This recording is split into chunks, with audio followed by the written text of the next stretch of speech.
ये एन का फॉर्मूला था, ये किस चीज का फॉर्मूला था बताओ? R naught, distance of distance closest of approach. Distance of closest approach, यानी अल्फा पार्टिकल न्यूक्लियस की कितनी कितनी क्लोज जा पाया था, राइट? और यस नीचे क्या था? Kinetic energy of of alpha particle. पक्का? यस सोच लो सोच लो, कोई चेंज करना चाहता है आंसर?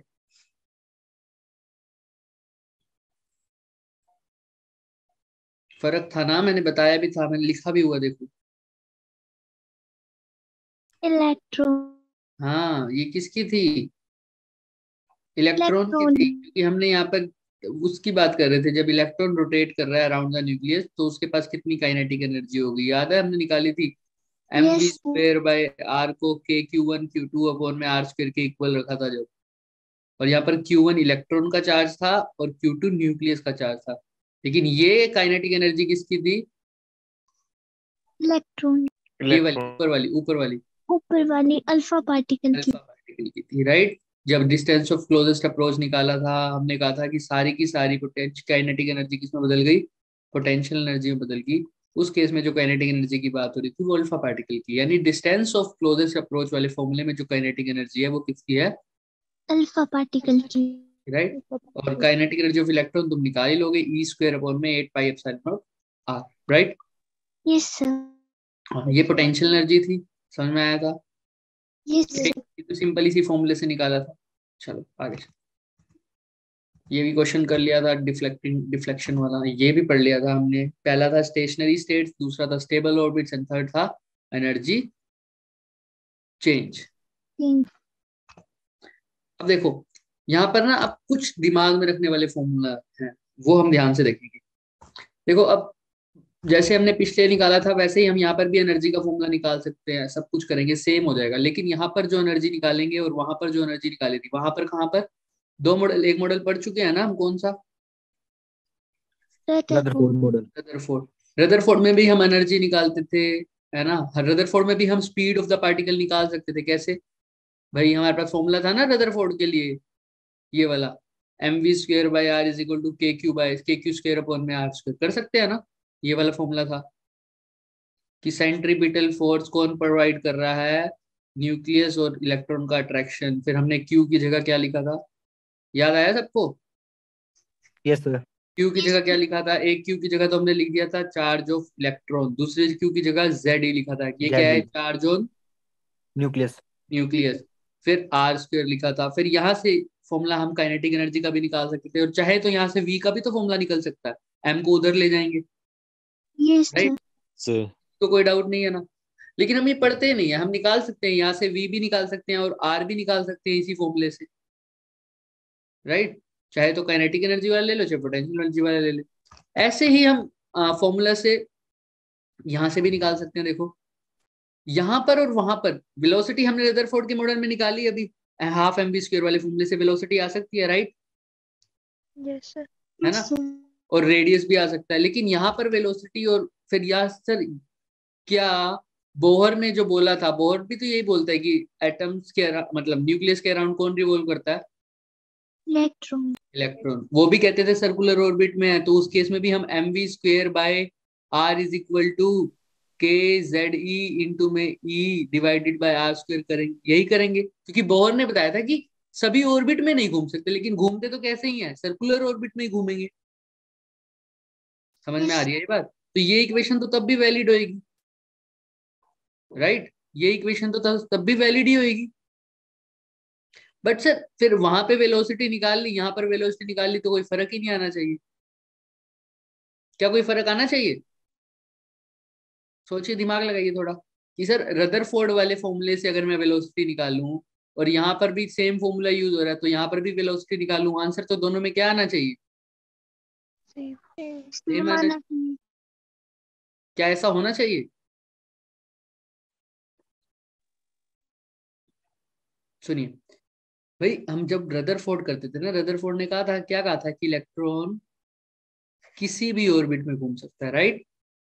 Yes yes sir. किसी भी ऑर्बिट में घूम सकता है, तो उसके पास कोई भी आर की वैल्यू हो सकती है। आर की वैल्यू कुछ भी हो सकती है, इस ऑर्बिट में भी, इस ऑर्बिट में भी, इस ऑर्बिट में, किसी में भी ऑर्बिट में घूम सकता था, राइट। Yes, तो sir. यहाँ पर आर की वैल्यू कुछ भी हो सकती थी। जब आर की वैल्यू कुछ भी हो सकती है तो वी की वैल्यू भी, बोलिए बोलिए, कुछ भी हो सकती है। हो सकती है। हाँ, ये सब कुछ भी हो सकता लेकिन बोहर ने तो इस बात से साफ मना किया था कि आर की वैल्यू कुछ भी नहीं हो सकती। आर की वैल्यू वही हो सकती है जहां पर एंगुलर मोमेंटम क्या होना चाहिए था। है। Integral multiply of 5.2 very good, ये होना चाहिए था। तो यस यहाँ सर। पर जो सारा खेल आएगा ना बच्चे, वो किसका आएगा, एन का। सब सिर्फ किसका खेल आएगा, एन का, इंटीजर का। तो हम ये बोलेंगे कि वेलोसिटी की बात करें, सर वेलोसिटी कुछ भी नहीं हो सकती। वेलोसिटी भी किस पे डिपेंड करेगी, एन पर। सर एनर्जी कुछ भी नहीं हो सकती, एनर्जी भी किस पे डिपेंड करेगी, एन पर। सर टाइम पीरियड कुछ भी नहीं हो सकता, वो भी किस पे डिपेंड करेगा, एन पर। सारा कुछ किस पे डिपेंड कर रहा है सर, एन पर। लेकिन वहां पर देखो, कहीं पर एन का जिक्र भी है, देखो इस पूरे फॉर्मूले में, कहीं समरी में कोई भी फॉर्मूला उठा लो, कहीं पर एन वर्ड दिख भी रहा है तुम्हें, एन लेटर। नो। नो क्योंकि सर। उन्होंने बताया ही नहीं था इलेक्ट्रॉन कहीं भी जा सकता है ना, तो एन की कोई बात ही नहीं हो सकती थी। यहाँ पर बोला है कि एन की वैल्यू पर ही डिपेंड करेगा सब कुछ। तो यहाँ पर जो फॉर्मूले आएंगे ना, उनको हम डिराइव नहीं करने वाले, ठीक है। हम सिर्फ उनको समझेंगे, वो किस पे डिपेंड कर रहे हैं, वो किस पे डिपेंड करेंगे, एन पर। चलो, अब मैं कैसे एग्जाम्पल के लिए एक डिराइव करके दिखाता हूँ, ठीक है, उसके बाद हम समझ जाएंगे। बच्चे, ये वाला फॉर्मूला पढ़ा है ना, L is equal to N H upon two pi. Yes, sir. एल की जगह क्या लिख सर। सकता हूँ, एंगुलर मोमेंटम है, एल की जगह मैं एम वी आर नहीं लिख सकता क्या। Yes, yes angular sir. sir. Momentum को एम सर। वी आर लिख सकते हैं, बस एम वी आर किसके इक्वल हो जाएगा, N H upon 2 two pi. Pi. तो सर यहाँ से मैं वी नहीं उठा सकता सर, वी की वैल्यू, वी की वैल्यू क्या आ जाएगी, N H upon Net upon 2 pi two pi into m. Into M R. यही वी की वैल्यू मैं कहाँ पुट कर दूं, ऊपर वाली इक्वेशन में। ये इक्वेशन तो सबने पढ़ी हुई है। सर कहीं से नॉइज आ रहा है। एक सेकेंड, एक सेकेंड, ठीक है। इसका म्यूट भी नहीं हो रहा। योगिता, आप अपना माइक ऑफ कर दीजिए बेटा, योगिता।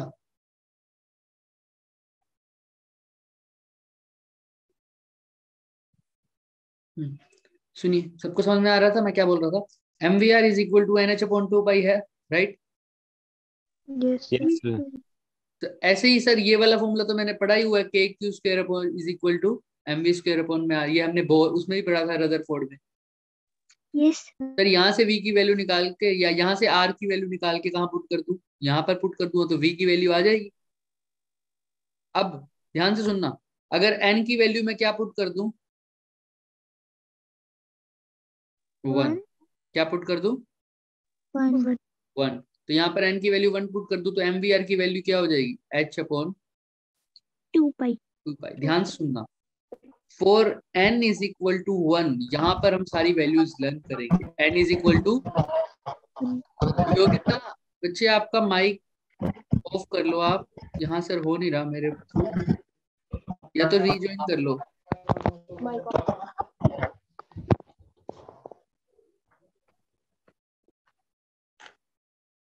Okay, thank you. हाँ, तो यहाँ पर क्या कहाँ थे हम, L is equal to N H upon two pi था। मैं बोला था यहाँ पर एन इज इक्वल टू 1, जब एन इज इक्वल टू 1 लिखूंगा तो यहाँ पर वी की भी कुछ वैल्यू आएगी और आर की भी कुछ वैल्यू आएगी, जिसके लिए एन की वैल्यू क्या होगी, 1. 1 एन इज इक्वल टू 1 का मतलब क्या होगा, बेसिकली बात समझू कि इलेक्ट्रॉन अभी कहाँ है, कौन से ऑर्बिट में है, First. फर्स्ट ऑर्बिट में। तो फर्स्ट ऑर्बिट में जो उसकी वैल्यू रेडियस की होगी उसको मैं बोल देता हूँ आर नोट, जो उसकी वेलोसिटी की वैल्यू होगी वो क्या होगी, वी नोट। टाइम पीरियड की जो वैल्यू होगी उसको क्या बोल दिया, टी नोट। समझ में आ रहा है। ऐसी एनर्जी की वैल्यू क्या हो गई, बोलो बोलो, ई नोट। समझ में आ रहा है। ये सारे कब हैं, जब एन की वैल्यू क्या हो जाए, 1 no pi.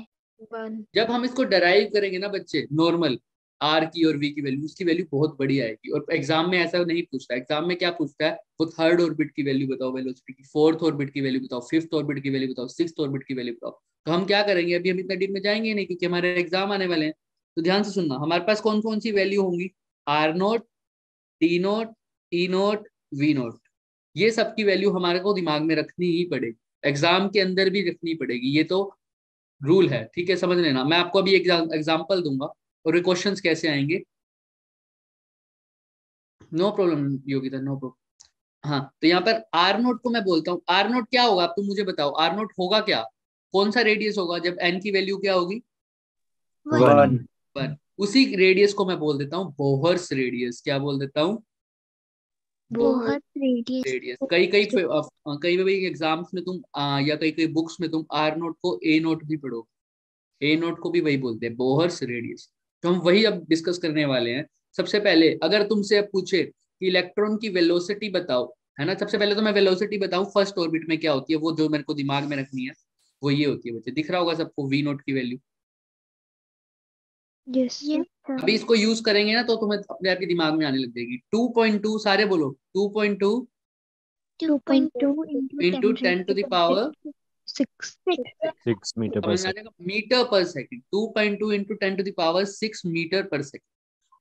अब ध्यान से सुनना, जो रिलेशन है वो ये होता है बच्चे कि अगर अगर मैं हाइड्रोजन एटम की बात करूं तो क्या रिलेशन है, और नॉर्मल एटम्स की बात करूं तो क्या रिलेशन। देखो, V is equal to we naught by N, V naught by N. अब मैं तुमसे पूछूं कि फर्स्ट ऑर्बिट में कितनी वेलोसिटी है, V इज एन की वैल्यू क्या पुट कर दूं, 1 1। तो V किसके इक्वल आ जाएगा, वी नॉट वी नोट के, जिसकी वैल्यू तुम्हें पता है। अगर मैं पूछूं सेकंड ऑर्बिट में कितनी वेलोसिटी है तो तुम क्या लिखोगे, 2 into 2.2 into 10 is about है ना, डिवाइडेड बाय क्या कर दूंगा, 2 2 कर दूंगा, 3 के लिए तो डिवाइडेड बाय 3। 3 और वी नोट की वैल्यू तुम्हें पता ही है। लेकिन ये सबको किस में है, जब हमारे पास हाइड्रोजन एटम है, हाइड्रोजन एटम की जगह बोल दिया लिथियम एटम, कैसा बोल दिया, lithium lithium atom, lithium atom बोल दिया। लेकिन सबसे पहले हम एक ड्रॉबैक में पढ़ेंगे बोहर के कि यहाँ पे लिथियम एटम हो तो सकता है, लेकिन उस लिथियम की कंडीशन कैसे होनी चाहिए, सेम टू सेम हाइड्रोजन की तरह। हाइड्रोजन की तरह। ये हम लास्ट में पढ़ेंगे कैसे, ठीक है। जितने हाइड्रोजन में इलेक्ट्रॉन है, जैसा हाइड्रोजन दिखता है लिथियम भी मेरा वैसा ही दिखना चाहिए। हाइड्रोजन के पास एक इलेक्ट्रॉन की बात होती है, राइट, तो लिथियम जब एक इलेक्ट्रॉन के पास आएगा तो लिथियम 2 पॉजिटिव हो जाएगा वो, राइट, यस क्योंकि लिथियम के पास कितने इलेक्ट्रॉन होते हैं टोटल,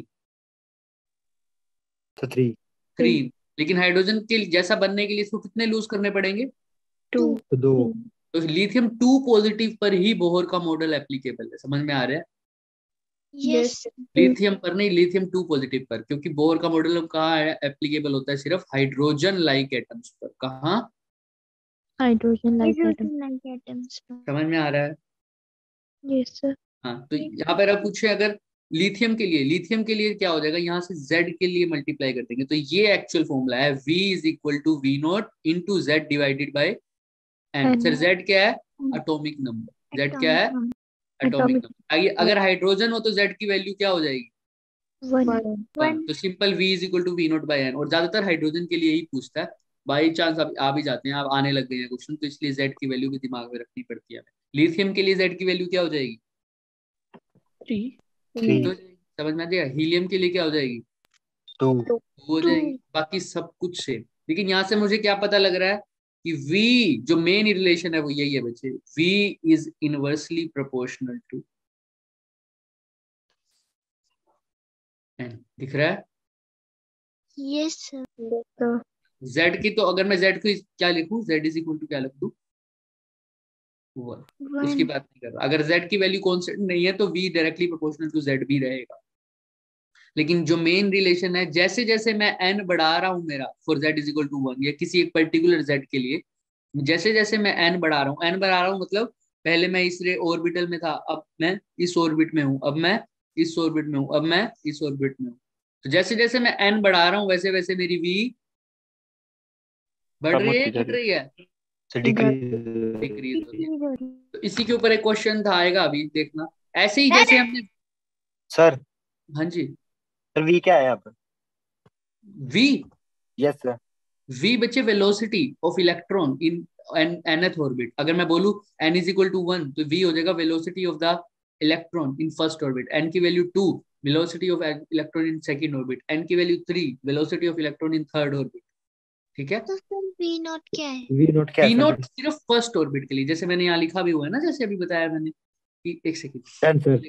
ये देखो, जब n की वैल्यू क्या हो 1 हो। 1, जब n की वैल्यू 1 हो तब जो भी r note v note t note e note जो भी पढ़ोगे तुम नोट में, वो सारा n की वैल्यू कब होगा जब 1 होगी। 1। तो अगर मैं बोल दूं v नोट का मतलब क्या हुआ, इलेक्ट्रॉन की तो वेलोसिटी, लेकिन कहाँ पर, जब कौन से ऑर्बिट में, फर्स्ट ऑर्बिट में। ठीक है। ई नोट इलेक्ट्रॉन की एनर्जी, लेकिन कौन से ऑर्बिट में, first orbit. First first orbit में वैसे अगर इसमें ना जनरली स्टेट की बात होती है, तो ये सब कौन से लेवल के हैं, ग्राउंड स्टेट। कौन से लेवल पे हैं, ground ground state. State. n is equal to 1 वही होती है। ठीक है हेमराज, यस सर, डन। ठीक। जैसे अब जैसे हमने वी नोट का पढ़ा, v is equal to we naught by N. अब उसको लर्न कैसे करोगे सर, हमें ये पता है ना सर कि वी नोट इनवर्सली प्रोपोर्शनल होता है किसके, एन। तो बस अब हमको याद ही रह जाएगा sir, sorry V V V V V naught नहीं, वी नोट तो कांस्टेंट वैल्यू है ना, v is inversely proportional to n। तो सर मुझे पता है sir v is equal to we naught by n था, ये तो हाइड्रोजन के लिए हो गया, वैक्यू के लिए मल्टीप्लाई बाय z कर दो।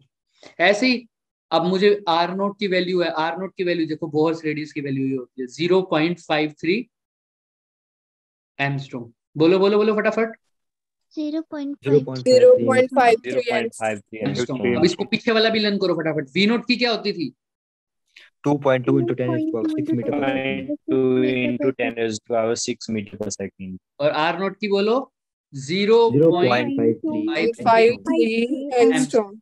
ठीक है, बोलते रहना तभी लर्न रहेगा। अच्छा, जैसे उसका फॉर्मूला था वैसे सर इसका भी फॉर्मूला है सर।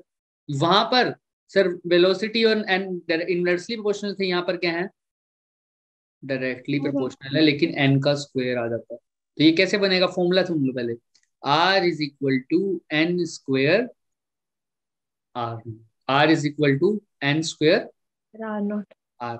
और अगर ये सिर्फ हाइड्रोजन के लिए, अगर सिर्फ और एटम्स हो तो डिवाइड बाय क्या हो जाएगा, z डिवाइड बाय क्या हो जाएगा, Z। ये किसके लिए, for z is equal to 1। अगर लिथियम के लिए पूछ दूं तो z की वैल्यू क्या हो जाएगी 3।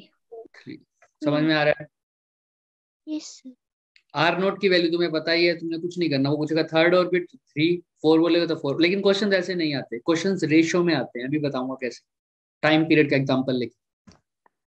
जैसे अभी वेलोसिटी की बात करी, वैसे किसकी है, एनर्जी। ये मोस्ट इंपोर्टेंट फॉर्मूला है, हर जगह काम आएगा, याद रखना इसको। E is equal to E naught by N square, और ई नोट की वैल्यू क्या होती है बच्चे, 13.6 इलेक्ट्रॉन को। ठीक है 13.6। अच्छा वेलोसिटी की बताओ क्या थी, फटाफट पीछे करने की 2.2 जरूरत into है। 10 is power 6 meter per 2 second. into 10 is to power 6 meter per second. और रेडियस की, बोर्स ऑर्बिट की 0.5 0.53 Angstrom. लर्न रहेगी। Yes, sir. चल, यहाँ पर आ जाता है टाइम पीरियड। अभी मैं सिर्फ फॉर्मूले बता रहा हूँ, अभी इसको यूज करेंगे ना तब तुम्हें ज्यादा समझ में आएगा। टाइम पीरियड का क्या होगा, देखो ऐसे याद करना, वेलोसिटी कैसे थी सर, अभी हमने बात की थी सर, तुम बताओ फटाफट, वेलोसिटी कैसे प्रोपोर्शनल थी, Inversely proportional. रेडियस कैसे था, directly proportional. N Square. Square. Time period हो जाता है directly proportional to N cube, directly proportional to N cube. और उसका फॉर्मूला भी वही है sir, T is equal to N cube T naught. ये तो नॉर्मल के लिए, अगर नहीं होगा तो साथ में क्या हो जाएगा, हाइड्रोजन ना हुआ तो डिवाइड बाय हो जाएगा z का स्क्वायर। इसके लिए अभी हम बात नहीं करेंगे, इतना पूछा नहीं जाता, ज्यादातर हाइड्रोजन का केस होता है। ठीक है, तो ये याद जरूरी रखना, वो भूल भी जाओ तो भी चलेगा अभी के लिए। ठीक है, जब तक प्रैक्टिस नहीं होती।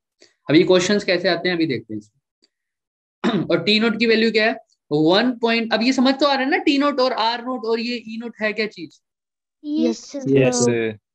तो टी नोट की वैल्यू क्या है 1.151, sorry 1.51 into 10 to the power 6, 1.51 into 10 to the power 16 Second. Second. समझ में आ रहा है। Yes, sir. The previous slide. Yes, sir. ये चीज मैं दिखाऊंगा यहाँ पर, जो यहाँ पर चेंज होगा, अभी तुम्हें समरी में पता लगेगा। ये चीज ध्यान से देखना, जेई में भी मैंने बताया थी बाद में, क्योंकि मैंने लास्ट में नोट किया था ना, मैं वही करेक्ट करूंगा इसको।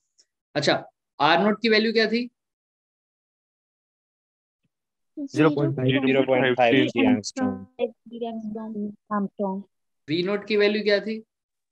2.2 into 2 10 into 10 raised to the power 6 meter per second. Meter per second. E naught की वैल्यू क्या थी? 13.6 इलेक्ट्रॉन वोल्ट। 13.6. अब टी नोट और ऐड कर लो, 1.51 into 10 to the power 16 second. लेकिन इसको लर्न नहीं करना, लर्न मैं बताऊंगा अभी, ठीक है? चलो समरी देख लो भाई, दिख रहा है सबको? अब आर एन स्क्वायर के डायरेक्टली प्रोपोर्शनल, ये हाइड्रोजन सर। के लिए, और हाइड्रोजन। हाँ बच्चे, सर एनर्जी वाली स्लाइड एक बार फिर से शो कर दो। ये लो।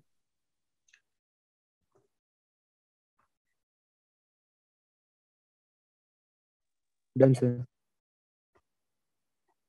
डन। Done sir. देखो, आर डायरेक्टली प्रोपोर्शनल टू क्या है? N square. V inversely proportional to N. T directly proportional to N cube. E inversely proportional to N square. ठीक है? और वैसे z की फॉर्म में इनके फॉर्मूले ये हैं, उसमें डिवाइड बाय z है एक में। ये थोड़ा सा तुम्हें दिमाग में रखनी पड़ेगी चीजें, क्योंकि ये फॉर्मूला बेस्ड है। हाँ, करता ही हूँ मैं अंशुल, ड्यूअल नेचर का भी किया। ड्यूअल नेचर तो नहीं किया यहाँ पर। एटम्स एंड न्यूक्लियर का पिछला आया तो हुआ, तुम्हारे पास आया हुआ ना पीडीएफ? Yes sir. हाँ, इसका भी आएगा। ठीक है, तो ये मेन चीज थी, जो ब्लैक में मैंने डाला हुआ, सर्किल किया हुआ, सॉरी ब्लैक में कॉलम में बनाया हुआ है ना ये। अभी इसके ऊपर क्वेश्चन शायद अब आएगा। ये रहा, करो फटाफट, ये तो आसान है। पूछ रहा है what is the angular momentum of an electron in Bohr's hydrogen atom whose energy is 3.4 electron volt. कर लोगे? स्टार्ट करो।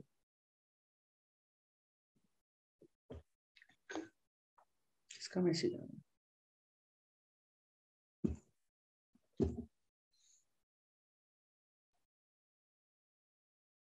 फटाफट स्टार्ट करो, मुझे बताओ, हैंड रेस करो जिसका हो गया।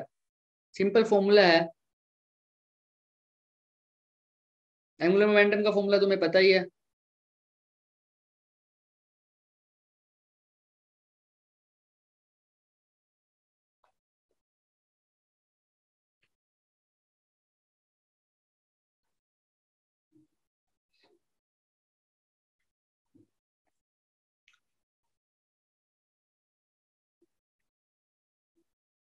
आया किसी का आंसर?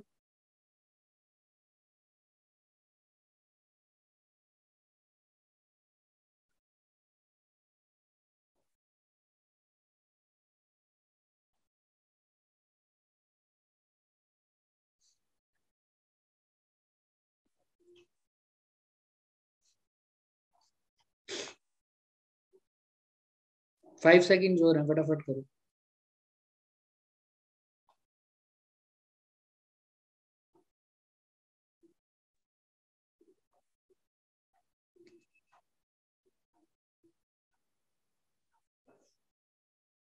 नहीं करा? सबसे पहले तो देखो, उसने पूछा कि किसी का तो आया है आंसर अभी अभी।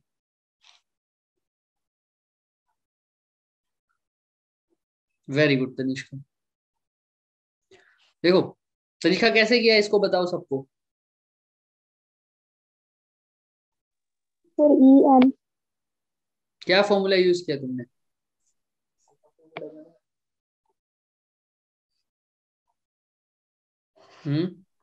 बताओ बताओ तनिष्का फटाफट। EN is equal to minus 13.6 upon N2 EV. E M EV. लिख के बताइए मुझे चैट पे, मुझे समझ में नहीं आया। Yes, sir. बाकी सब भाई, इसने क्या पूछा है? Angular momentum of electron in Bohr's hydrogen atom उस एनर्जी। एनर्जी की वैल्यू क्या गिवन है, सब बताओ, बोलो। 3.4 electronic volt. अच्छा अच्छा अच्छा अच्छा, ठीक है सर। 3.4 इलेक्ट्रॉन वोल्ट एनर्जी है सर इसकी, ठीक है। लेकिन सर हमें तो एक फॉर्मूला पता है sir, E is equal to E नॉट बाय N square. N square. अब लेकिन इसने पूछा गया है एंगुलर मोमेंटम, एंगुलर मोमेंटम का फॉर्मूला नहीं पता क्या हमें? L is equal to, MVR NH upon 2 pi. जो बोहर ने बताया था वो क्या है? N H upon 2 pi. 2 pi. जब एच अपॉन 2 पाई तो कांस्टेंट ही रहता है, एन की वैल्यू पुट करनी है, एन नहीं पता, एन यहाँ से नहीं निकल सकता क्या? ई की जगह क्या दे रखा है? 3.4। ई नोट की वैल्यू पता है हमें? Yes, sir. कितनी? 13.6. 13.6 electron दोनों volt. इलेक्ट्रॉन वोल्ट में है, डिवाइड बाय क्या हो जाएगा? N square. N N square. Square की वैल्यू नहीं निकाल सकता यहाँ से? बोलो बोलो। 13.6 divided by 3.4 is equal to N square. कोई डाउट आ रहा है क्या इसमें? बताओ फटाफट बोलो। No, sir. बताओ रूट रूट करके बताओ क्या आ रही है वैल्यू एन की?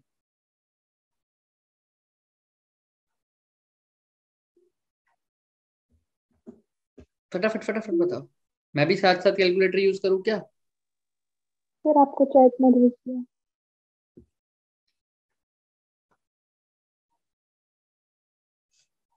ठीक है ठीक है ठीक है, करो इसको जल्दी जल्दी जल्दी जल्दी। 2 आ रही है। 2 आ रही है सबकी? Yes, sir. Yes, sir. Yes, sir. सीधा सीधा सीधा सीधा कर लिया करो सर। ये 14 पॉइंट कुछ है, ये 3 पॉइंट कुछ है ना? ये 3 4 जा कुछ बनेगा, है ना? इसके राउंड ही आएगा, यहाँ से थोड़ा कम, यहाँ से थोड़ा ज्यादा, 3 4 जा 12 13 के राउंड आ जाएगा। तो सर 4 आना चाहिए एन स्क्वायर की वैल्यू। तो एन की वैल्यू क्या आ जाएगी? 2।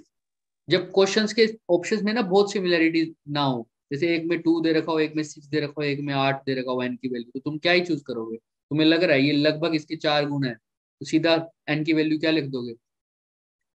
एन स्क्वायर की वैल्यू क्या लिख दोगे? 4। तो एन की वैल्यू क्या आ जाएगी? 2. जब ऑप्शंस में बहुत सारा गैप हो तो तुम सीधा ही लिख सकते हो ना सर। 3 है, ये 12 मान लो, या ये 4 मान लो, ये 13 मान लो, तो लगभग 4 गुना की बात हो जाएगी ना? बोलो बोलो। ये 3 है और ये लगभग 12 मानो, अगर तो ये कितना है लगभग? 4 गुना है या नहीं है? ये डिवाइड करके भी देख लो तुम, ठीक है, अगर तुम्हें ज्यादा दिक्कत रहती है तो। ये मैं एस्टिमेशन बता रहा हूँ। तो एन की वैल्यू यहाँ 2 पुट कर दो, 2h अपॉन 2 पाई, 2 से 2 कट जाएगा क्या? Yes, sir. तो एच की वैल्यू क्या, एल की वैल्यू क्या आ जाएगी? H upon pi. देख लो किसी को कोई डाउट है तो। मैंने कोई फॉर्मूला यूज नहीं किया, देखो वो फॉर्मूले का कितना बेनिफिट हो गया हमारे को। E is equal to E naught by, जितनी बार बोलोगे उतनी बार समझ में आएगा, E is equal to E naught by N square. N square. N square. N sir square. N की वैल्यू निकालनी थी, ई नोट तो पता ही था सर, ई गिवन था, एन की वैल्यू निकाल के इसमें पुट कर दो बस। कोई doubt? No, sir. No, sir. चले आगे। No, sir. Velocity of electron in third orbit, ये तो सब निकाल लेंगे, इसको मैं सोल्व भी नहीं कराऊंगा। क्या होना चाहिए? v is equal to we naught by, बोलो बोलो फॉर्मूला क्या था वेलोसिटी का? v is equal to P naught V over naught N. upon N. V note upon N. जिसको नहीं दिमाग में आ रहा वो यहाँ चलो, v दिख रहा है सबको? v is equal to we note upon,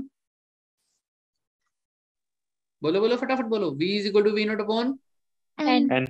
N. N की वैल्यू क्या पुट करूं सर? 3. 3 कर दो, v is equal to we note upon 3। V not की वैल्यू क्या थी सब बोलो? 2.2 into 10 raised to power 6. 2.2 into 10 raised to power 6. Divide by 3। Answer आ जाएगा क्या? बोलो बोलो बोलो। डन कर लोगे ना? Yes sir. चलो Yes, sir. अब यहाँ पे सॉल्व करो। सर ये देखो सीधा फॉर्मूले से क्वेश्चन आ गया, सीधा फॉर्मूला जो भी लर्न किया है। क्वेश्चन क्या है? Time period of revolution of electron in nth orbit कौन सा हाइड्रोजन में? जेड की वैल्यू 1. 1। कोई दिक्कत? No, sir. अभी देखेंगे। ठीक है, जेड की वैल्यू तो 1 आएगी, लेकिन इसने जेड की क्या पूछी है? पावर पूछी।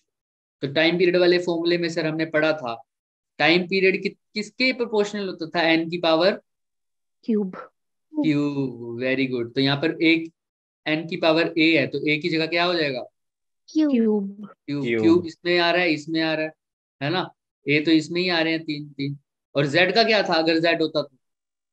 Square. स्क्वायर। समझ में आया था? जिसको याद नहीं आ रहा तो यहाँ पीछे चलो, जेड की वैल्यू में क्या था? स्क्वायर। दिख रहा है सबको? Yes, sir.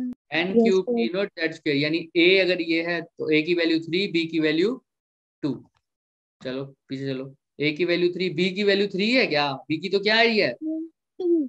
जेड है ना, तो जेड की पावर बी, यानी जेड तो स्क्वायर होना चाहिए, तो बी तो है हमारे पास 2, लेकिन यहाँ पर तो बी 3 है। गलत, तो ऑप्शन बच के 2। टी नॉट की वैल्यू तो सर पता ही है मेरे को, कितनी थी? 1.5 into 10 raised to power minus 16. अब लर्न करो, समझ में आ जाएगा। Yes, sir. यहाँ पे तो -16 है। यही तो बात थी, तभी तो मैंने वहां पे सर्कल किया था। अब ये लर्न रहेगा, दिख रहा है। Same happened in JEE exam, इसमें मेरे यहाँ पे राइटिंग मिस्टेक हो गई थी, पर उन्होंने नोट नहीं किया था, इसलिए मैंने तुम्हें यहाँ पर सर्कल किया था। अब समझ में आया, अभी इसलिए बोला मैंने अब लर्न करो, समझ में आ जाएगा। Yes, sir. फिर Yes, वहां sir, पर sir. क्या आएगा, यहाँ पर -16. -16. तो मैं यहाँ पर क्वेश्चन मार्क लगा रहा हूँ, या मार्क माइनस तो नहीं लगाऊंगा, तुम खुद याद रखोगे इसको, ठीक है। तो 1.51 इंटू 10 टू द पावर क्या आएगा? -16. -16. कई लोग इसको 1.6 इंटू 10 टू पावर -16 भी लिखते हैं, हो जाएगा। Yes, sir. चलो, तो यहाँ पर z की वैल्यू पता है b, ये तो सीधा फॉर्मूले से क्वेश्चन आया, देख लो, समझ में आ जाएगा। चले आगे, Yes, sir. ठीक है। और इस वाले क्वेश्चन का जिसको आंसर चाहिए था वो यहाँ पे देख लेगा, ये आंसर है उसका। 7.26 इंटू 10 टू द पावर कितना लिखा हुआ है, 7 सेंटीमीटर पर सेकंड। किसी ने कुछ बोला? Answer option A he correct है सर, ठीक है, हाँ वो उसका तो सही था, बिल्कुल हो जाएगा। चलो भाई, ये हैंग ना हो जाए बस।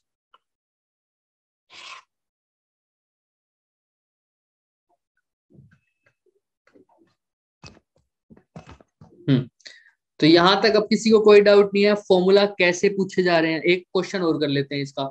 बच्चे अगर मैं तुमसे पूछूं कि, ध्यान रखना, अगर मैं तुमसे पूछूं, चलो इसी में से उठा लेते हैं क्वेश्चन, कि इलेक्ट्रॉन टाइम पीरियड बताओ मुझे, क्या बताओ? टाइम पीरियड हाइड्रोजन एटम में इलेक्ट्रॉन का, जब इलेक्ट्रॉन कहाँ हो, एक तो सेकंड ऑर्बिट में और एक कहाँ हो, फोर्थ ऑर्बिट में। तो बताओ इनकी रेशो बताओ, टाइम पीरियड। समझ में आ रहा है क्वेश्चन? इलेक्ट्रॉन कहाँ है, सेकंड ऑर्बिट में, और कहाँ है, फोर्थ ऑर्बिट में। और कहाँ पर है, कौन सा, किसका है ये orbit? Hydrogen atom. Hydrogen atom का। तो मुझे रेशो बताओ किसकी, टाइम पीरियड की, किस किस स्टेट में, एक तो सेकंड में और एक फोर्थ में, यानी T2/T4 बताओ। ऐसे क्वेश्चन ज्यादातर आते थे पहले, करो T2/T4 निकाल लोगे क्या? Yes, sir. निकालो फटाफट।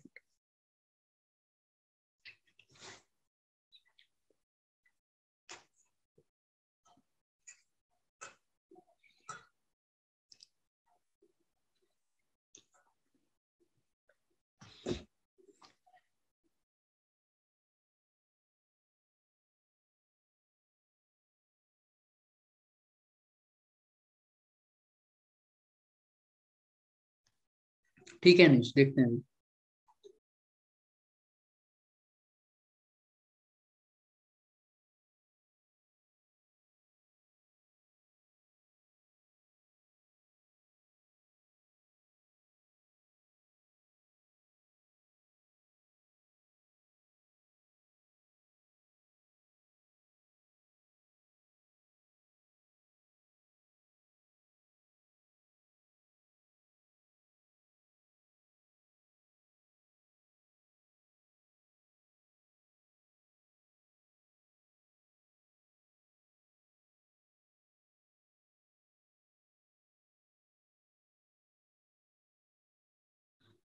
सॉरी, मैं कह रहा था कियों का आया 1:8, किसी का 2:8, 2:1 भी आया है। चेक करते हैं अभी, ठीक है, चेक करते हैं। अब आवाज आ रही है ना मेरी? Yes. Yes, पहले sir. क्या बोला था मैंने, इलेक्ट्रॉन कहाँ पर है, सेकंड स्टेज में। तो सेकंड के लिए फॉर्मूला बता दो, T इज इक्वल टू क्या होता है, सिंपल बताओ पहले तो, N n cube T naught upon T not Z upon Z square, है ना।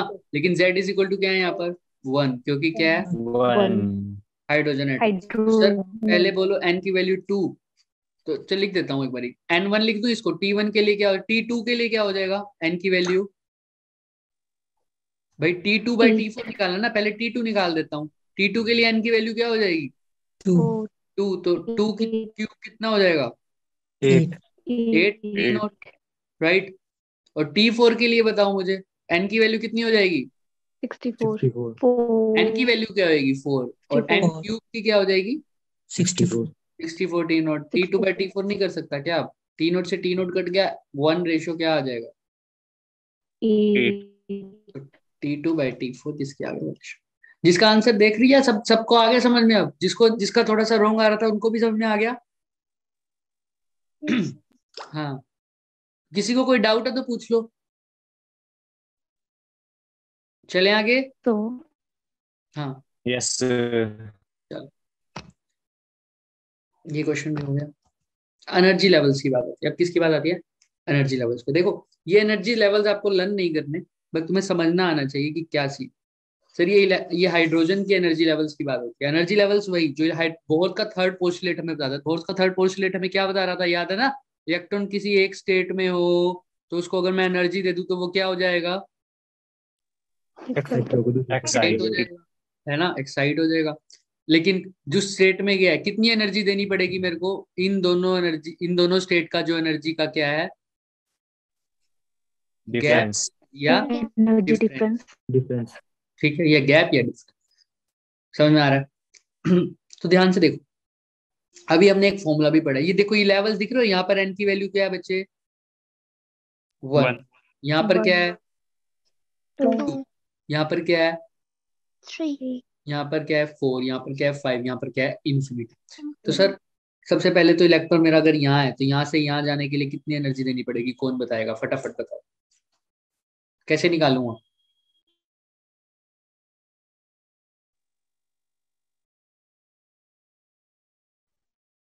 N1 minus N2 N2 minus, हाँ, जैसे याद रखना हमेशा, जहां पर गया है यानी फाइनल स्टेट, और जहां से आया यानी इनिशियल स्टेट, इन दोनों को माइनस करना है, यानी फाइनल माइनस initial, इनिशियल। तो करो, फाइनल क्या है सर, कहां पर जाना है उसने,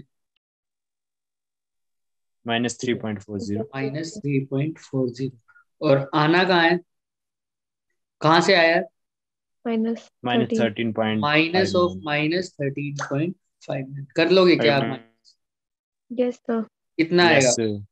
करके देख, 10.19 वेरी गुड, समझ में आ रहा है, कैसा, माइनस का या प्लस का, प्लस का यानी अगर इसको 1 से 2 पे जा रहे हैं तो प्लस आ रहा है, यानी एनर्जी देनी पड़ेगी, समझ में आ रहा है, Yes, sir. कितनी एनर्जी 10.19, तब ये इलेक्ट्रॉन 1 से कहाँ चला जाएगा 2, 2 तक, और 2 से 1 पे जाएगा तो सेम आंसर आएगा, लेकिन आंसर किस में आ जाएगा, नेगेटिव minus, नेगेटिव में इसका मतलब एनर्जी निकलेगी। C और याद रखना ये देखो, ये सारी स्टेट मैंने इसीलिए वहां पर थोड़ा सा चेंज कराया, देखो धीरे धीरे तुम फॉर्मूला में मॉडिफिकेशन देखोगे, यहाँ पर क्या आया है हर जगह minus, माइनस, ये बाउंड है उस एनर्जी से। तो जब हम फॉर्मूला पढ़ते थे ना, E is equal to E naught by 13, sorry E naught by N का स्क्वायर, तो ये भी कैसा होता है, नेगेटिव, कैसा होता है, नेगेटिव। negative, अच्छा, अब एन की वैल्यू 1 पुट करो तो आंसर क्या आ रहा है, E is equal to E naught minus, minus minus E naught की वैल्यू क्या थी सर 13.6, तो देखो फर्स्ट पर कितनी एनर्जी है, -13.6 नहीं है क्या, yes sir, yes sir ऐसे Yes, sir. सेकंड के लिए करोगे तो 13.6 को किससे डिवाइड कर दोगे, 4 से, करके देखो, 4 3 जा 12, 4 4 जा 16, तो 3.4 माइनस का नहीं आ रहा क्या, yes Yes, sir. sir ऐसे 3 से 9 से करोगे तो मतलब 3 के स्क्वायर से करोगे तो ये आएगी, 4 के स्क्वायर से करोगे तो ये आएगी। अब समझ में आया जो पूछ रहा था बच्चे कि यहाँ पर ये ई क्या है, वी क्या है, समझ में आया, yes sir, yes sir ठीक है। अब सर ये तो समझ में आ गया सर, फिफ्थ लेवल पर ये इन्फिनिटी का मतलब क्या है sir, n is equal to, देखो फॉर्मूले से तो तुम इजीली समझ ही सकते हो, E is equal to E naught by क्या है, minus E naught by N square, एन की वैल्यू क्या हो जाए अगर इन्फिनिटी, तो E की वैल्यू तो सिंपल क्या हो जाएगी, 0 क्योंकि 1 बाय इन्फिनिटी 0 होता है, ये तो मैथमेटिकली तो समझ में आ गया, लेकिन E इन्फिनिटी का मतलब क्या हुआ, सर मतलब एटम की रेंज के बाहर अगर कोई इलेक्ट्रॉन हो। मतलब अब ये एटम क्या हो गया, या इलेक्ट्रॉन निकल गया, नॉकआउट हो गया, यानी ऐसे बोल दो एटम आयनाइज्ड हो गया। समझ में आया? निकल चुका है, खत्म। समझ में आ रहा है? Knockout, yes sir. निकल Yes, गया। sir. हाँ, तो अभी इसका क्वेश्चन भी पढ़ेंगे। तो अब मैं तुमसे पूछ लूं कि थर्ड से फोर्थ, फोर्थ से थर्ड, समझ में आ रहा है? तो हर एक पर्टिकुलर एनर्जी एटम्स के, मतलब कोई भी हाइड्रोजन ले लो, किसी भी एटम के पर्टिकुलर स्टेट्स होती हैं, और उस पर्टिकुलर स्टेट में उसकी एनर्जी भी क्या होती है, पर्टिकुलर। हाँ जी बोलिए। सर ये माइनस साइन क्या शो कर रहा है?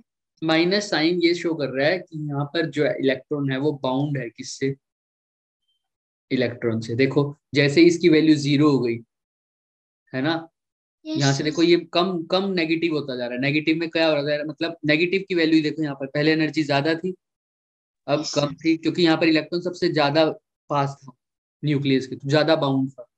अब एनर्जी की वैल्यू क्या हो गई, कम। कम होगी। तो अब थोड़ा सा दूर, या हम देखते हैं ना यहाँ पर, इसको अगर देसी भाषा में समझो तो पहले न्यूक्लियस यहाँ, इलेक्ट्रॉन कहाँ था, सिर्फ यहाँ पर था। और अब इलेक्ट्रॉन कहाँ है, यहाँ। अब इलेक्ट्रॉन कहाँ है, यहाँ है। जैसे जैसे ऑर्बिट बढ़ रहा है मेरा, एन की वैल्यू बढ़ रही है, इलेक्ट्रॉन मेरा न्यूक्लियस से दूर हो रहा है या पास हो रहा दूर हो रहा है। है? सर दूर हो रहा है। दूर होने के लिए अब एनर्जी को, अब एटम को, इलेक्ट्रॉन को उस ऑर्बिट से निकालने के लिए एनर्जी मेरे को ज्यादा देनी पड़ेगी या कम देनी पड़ेगी? कम। कम, क्योंकि वो क्या हो रहा है, न्यूक्लियस से, यानी पॉजिटिव चार्ज से, यानी अट्रैक्टिव फोर्स से क्या हो रहा है, दूर। दूर हो रहा है। ये अट्रैक्टिव है, क्या है, नेचर अट्रैक्टिव है, बाउंड है इलेक्ट्रॉन न्यूक्लियस से, इसलिए क्या है, नेगेटिव। यहाँ पर 0, यहाँ पर निकल गया। अब पॉजिटिव एनर्जी आने का मतलब समझते हो, पॉजिटिव तो आई नहीं, पॉजिटिव का मतलब क्या है, वो बाउंड है ही नहीं। समझ में आ रहा है? Yes sir. तो इसलिए Yes, sir. यहाँ पर नेगेटिव ही है, सब में bound.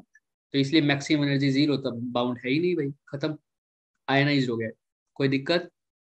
No no sir. Sir. बताओ, व्हाट इज द एनर्जी, ये तो बहुत देसी क्वेश्चन है, अभी इनके बारे में बात नहीं करेंगे। What is the energy required to remove an electron from second orbit of an atom? बताओ।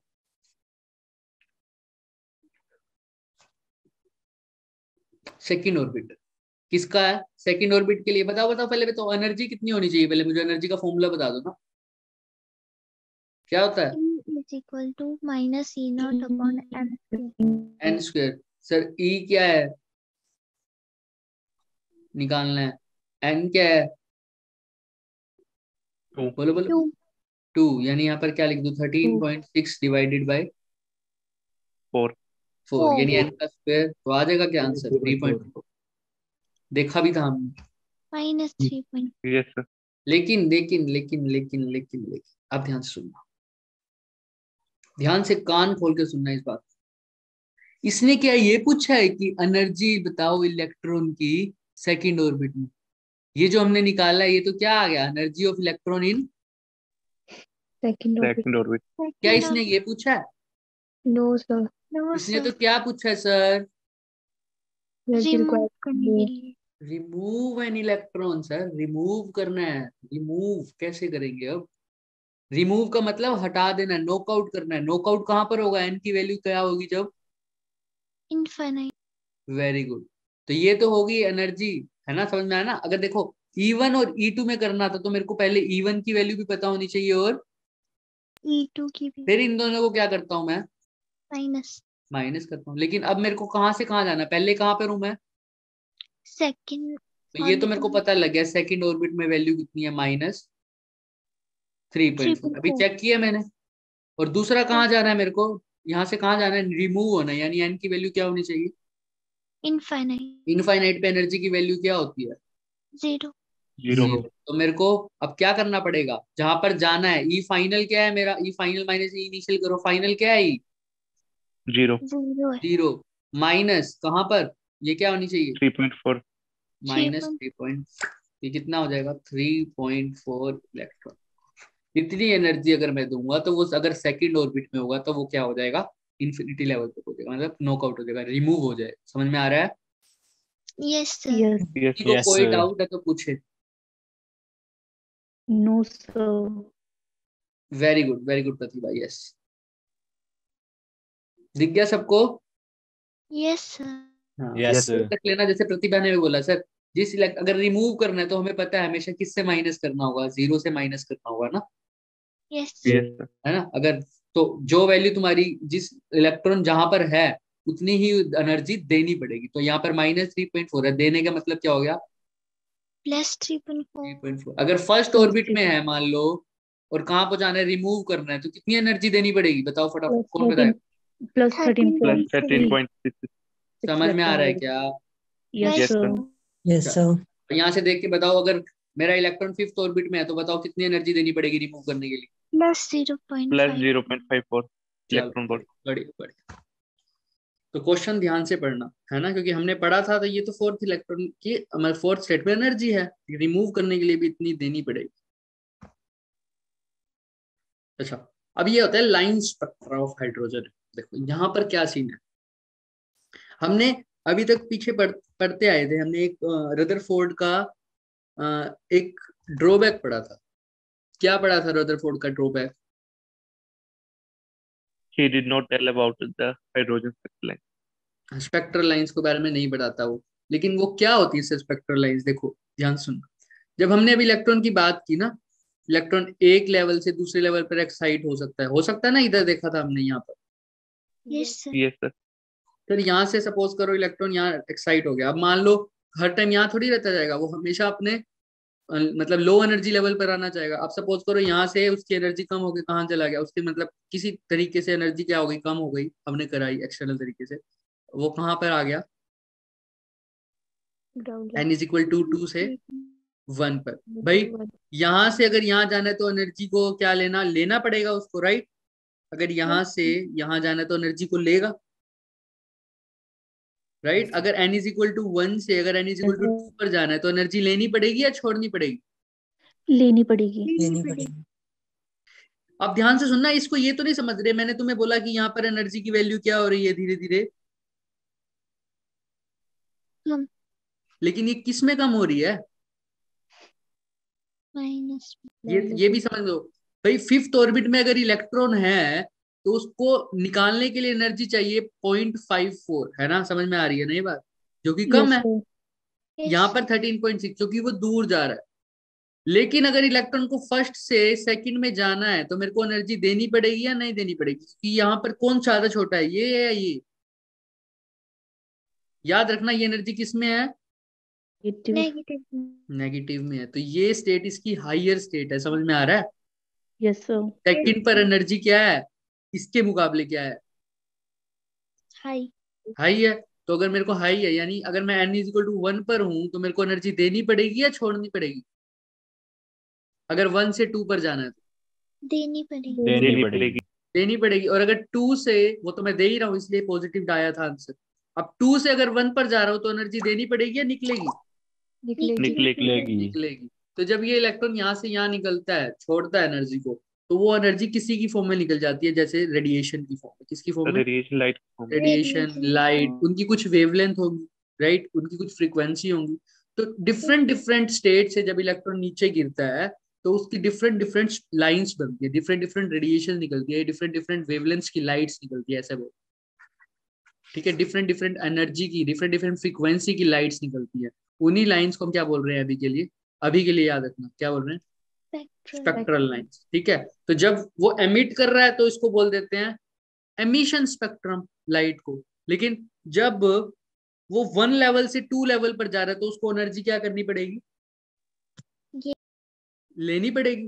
तो वो ले भी किससे सकता है, लाइट से अपनी एनर्जी ले सकता है। अगर मैं किसी पे बहुत सारी लाइट दे दूं इलेक्ट्रॉन को, नया लाइट कैसे, एनर्जी की फॉर्म में, तो वो लाइट से एब्जॉर्ब करेगा एनर्जी। उस केस में वो क्या हो जाएगा, एब्जॉर्ब कर रहा है एनर्जी, तो उस केस में जो स्पेक्ट्रम होगा उसको क्या बोल दूंगा? Absorption spectrum. जब हम लाइट रिलीज कर रहे हैं इलेक्ट्रॉन तो क्या है वो, एमिशन स्पेक्ट्रम। स्पेक्ट्रम क्या होता है, बैंड, क्या होता है, बहुत पढ़ते हो ना, spectrum of bright light, band of 7 colour, violet, indigo, blue, green, yellow, orange, red, पढ़ते हो ना। ऐसे ही जो इलेक्ट्रॉन निकाल रहा है या कोई भी एटम अपनी वेव, मतलब जब एक लेवल से दूसरे लेवल पर गिर रहा है तो वो different different bands of light release करता है, उसको क्या बोल देता हूँ, स्पेक्ट्रम। अगर वो रिलीज कर रहा है इसलिए वो क्या है, एमिशन स्पेक्ट्रम। अगर वो एब्जॉर्ब करके हाई लेवल पे पहुंच रहा है तो उसको क्या बोल दूंगा, Absorption spectrum. Absorption spectrum. किसी को कोई डाउट बच्चे? No, No, sir. sir. Sir पर इलेक्ट्रॉन तो और भी, हाँ तो मैंने इसलिए तो बोला किसी भी एटम में, हाइड्रोजन के तो हम पढ़ रहे हैं, उसमें Z की वैल्यू 1 रखने की। अंशुल किसी भी एटम में हो, समझ में आ रहा है? Yes, जरूरी sir. नहीं है हाइड्रोजन हो, बिल्कुल बिल्कुल ठीक है। चलें आगे। Yes, Yes, sir. sir.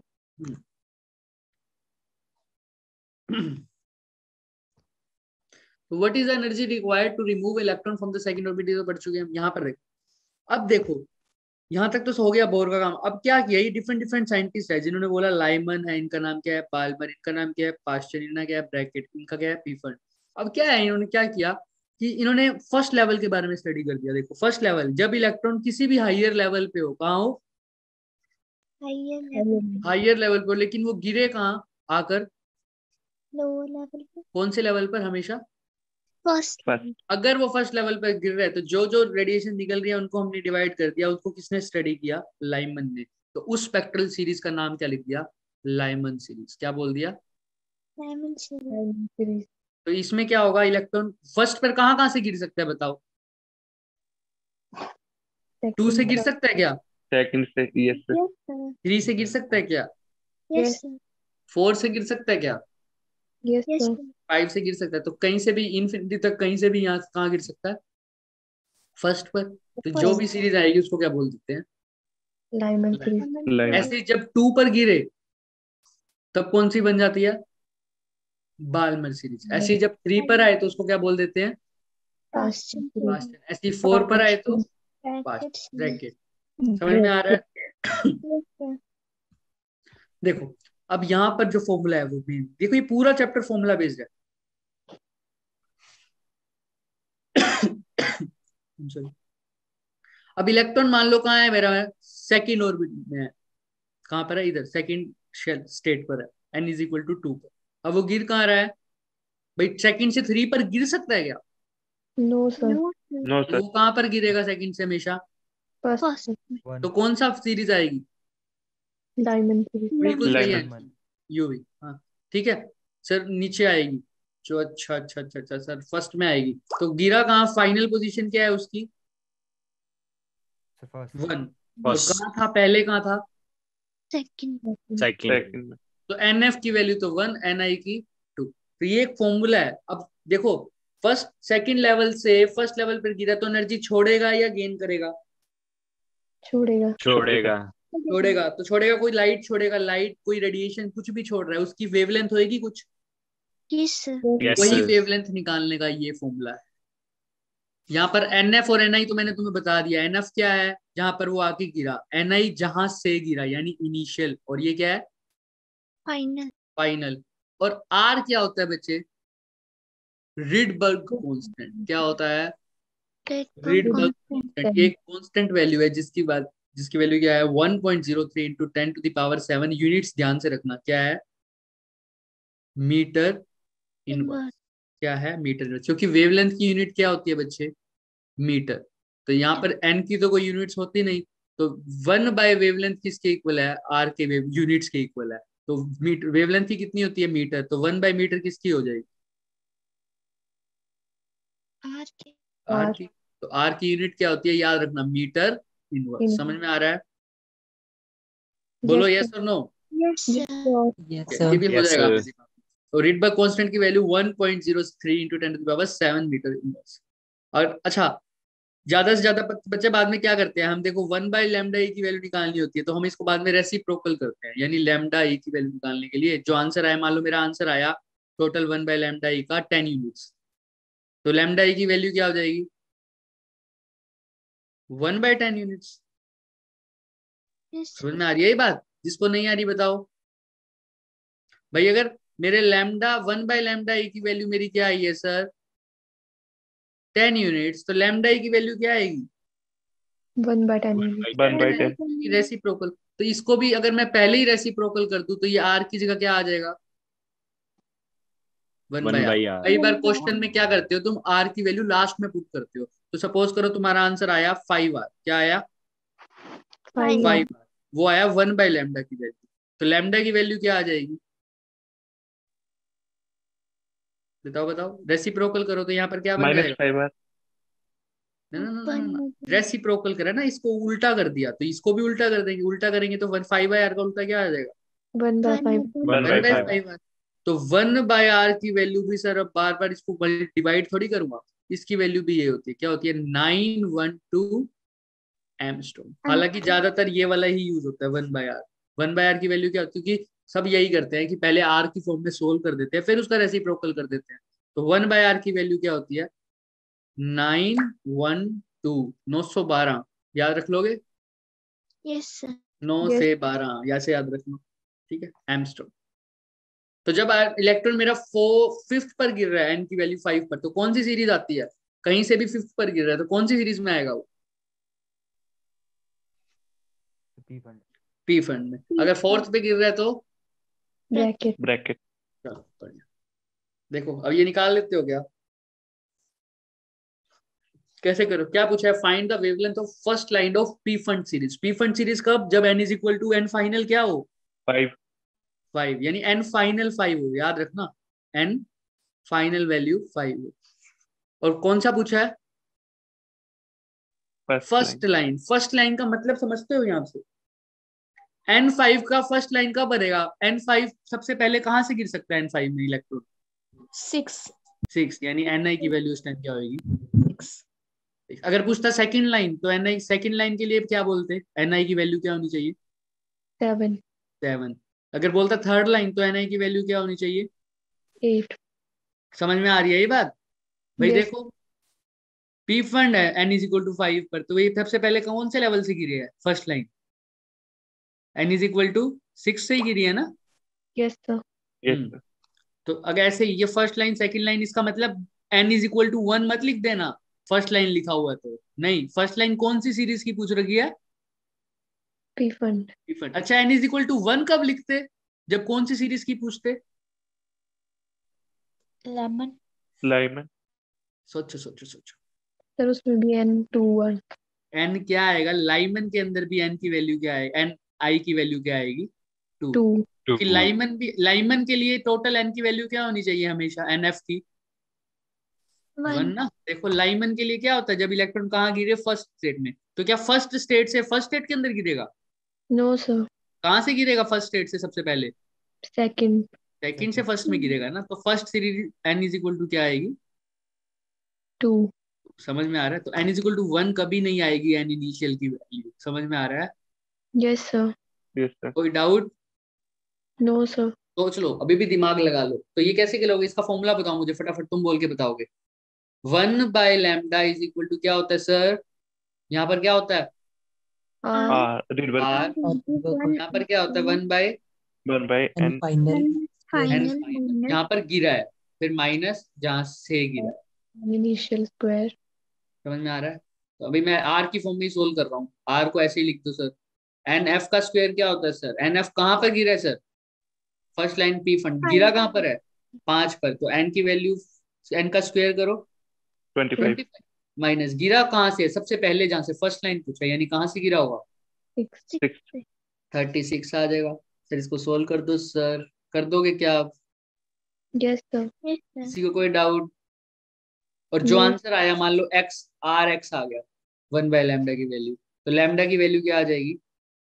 1/, 1/r है. RX।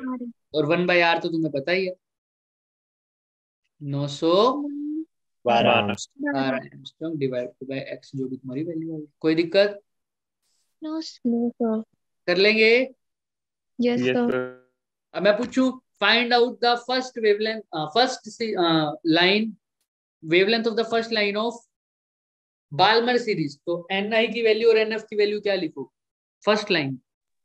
NF की 2 और NI की 3। 3. समझ में आ रहा है? Second Yes, line sir. Yes पूछूं, सर। पास्ट टेन की सेकंड लाइन, तो nf की क्या लिखोगे? पास्ट टेन की second line, second NF line. 3 और NF की 3 और NI की हो NI जाएगी की 5. 5। nf की 3 और ni की 5. 5.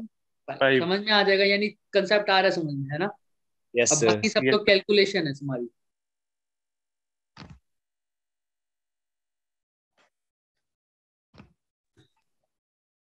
ये देखो, ये आंसर निकाल भी रखा है इसमें, ये आएगा पिछले वाले क्वेश्चन का आंसर। 900/11 यस सर सही आर, है। और 1/r की वैल्यू तुम्हें पता ही है क्या है, 912. तुम Nine आप to 912 लिख दो, ये तुम्हारा आंसर। अब ये आता है सर डी ब्रोए ने कैसे बताया, ये लास्ट में इसकी क्वेश्चन है बस, अब सारे दो तीन ही है, ठीक है कोई बात नहीं, ये हम कल तक पूरा कर लेंगे। कल हम न्यूक्लियाई स्टार्ट कर देंगे, इसका सिर्फ एक क्वेश्चन स्टार्ट कर, इसके 2 क्वेश्चन करेंगे और फिर न्यूक्लियाई लास्ट के जो कंसेप्ट पे 2 क्वेश्चन है ना वो करेंगे। ये सारा एनर्जी लेवल पे, इसके अंदर ही क्वेश्चन एनर्जी लेवल्स पे ही आते हैं। उसके बाद हम क्या करेंगे, न्यूक्लियाई स्टार्ट कर देंगे कल, ठीक है। yes, sir. तो Yes, कल yes, तुम्हारा sir. न्यूक्लियाई स्टार्ट हो जाएगा 2 एटम्स के क्वेश्चंस करने के बाद। लेकिन अब पहले थोड़ा सा ये समझ लेते हैं, इसको कल तक हो जाएगा एक्सटेंड तो कोई बात नहीं, वैसे तो हो जाना चाहिए अभी। De Broglie explanation of Bohr's second postulate of X quantisation. Sir इसका मतलब क्या है, डी ब्रोए ने क्या एक्सप्लेन किया, कैसी एक्सप्लेनेशन दी किसकी, second postulate, quantum quantization Bohr का सेकंड पोस्टुलेट क्या बताता था, बताना मुझे, क्या बताता था? Stable orbits. Stable orbits, very good, stable orbits. उसकी कुछ बताया था कि कौन से ऑर्बिट स्टेबल होते हैं, जिसमें एंगुलर मोमेंटम की वैल्यू nh/2 पाई है वो। 2 पाई। तो इसी को एक्सप्लेन किया किसने, डी ब्रोए, De Bruyne. जिसको हम डी ब्रोगली बोलते हैं, क्या बोलते थे ये हमें, डी ब्रोए। तो de Broglie explanation of Bohr second postulate क्या बोलते हैं डी ब्रोए। डी ब्रोए ने एक फॉर्मूला दिया है, तुम स्कूल में पढ़ चुके होगे, ये lambda is equal to h upon mv. mv, यानी p मोमेंटम है ना, ये भी लिख सकते हो, सेम है दोनों बातें, ठीक है sir. Lambda is equal to h upon mv, ये फॉर्मूला में क्या बताता है, बता सकता है कोई?